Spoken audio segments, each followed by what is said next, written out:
রাজ্যপাল সিবি আনন্দ বোসের বিরুদ্ধে শ্লীলতাহানির অভিযোগ। আজ বৃহস্পতিবার রাজ্যপালের বিরুদ্ধে শ্লীলতাহানির অভিযোগ তুললেন এক মহিলা কর্মী।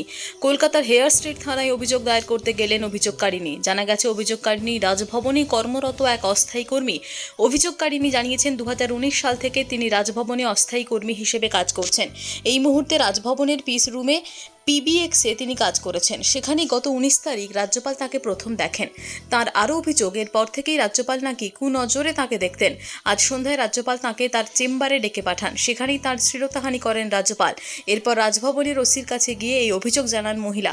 সঙ্গে সঙ্গে খবর দেওয়া হয় হেয়ার স্ট্রিট থানায়। সেখানকার অফিসারেরা এসে মহিলাকে থানায় নিয়ে যান।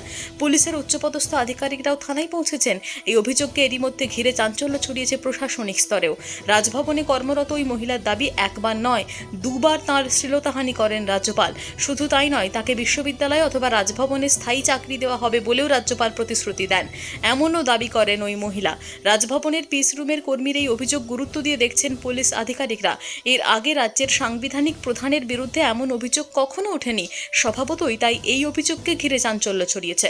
রাজ্যপালকে ঘিরে এর আগে এমন অভিযোগ এ রাজ্যে কখনো হয়নি। এক্ষেত্রে আইনে কি বিধি রয়েছে, রাজ্যপালের বিরুদ্ধে কি পদক্ষেপ করা হবে, তাও এখনো স্পষ্ট নয়। পুলিশ প্রাথমিক তদন্ত শুরু করেছে বলে খবর।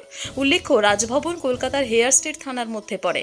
জানা গেছে, ওই মহিলা এদিন হেয়ার স্ট্রিট থানায় গিয়ে রাজ্যপালের বিরুদ্ধে লিখিত শ্লীলতাহানির অভিযোগ দায়ের করেছেন। তার অভিযোগ, এদিন রাজ্যপালের সিবি আনন্দ বোসের সঙ্গে তিনি দেখা করতে যান। তখনই তার শ্লীলতাহানির চেষ্টা করা হয়।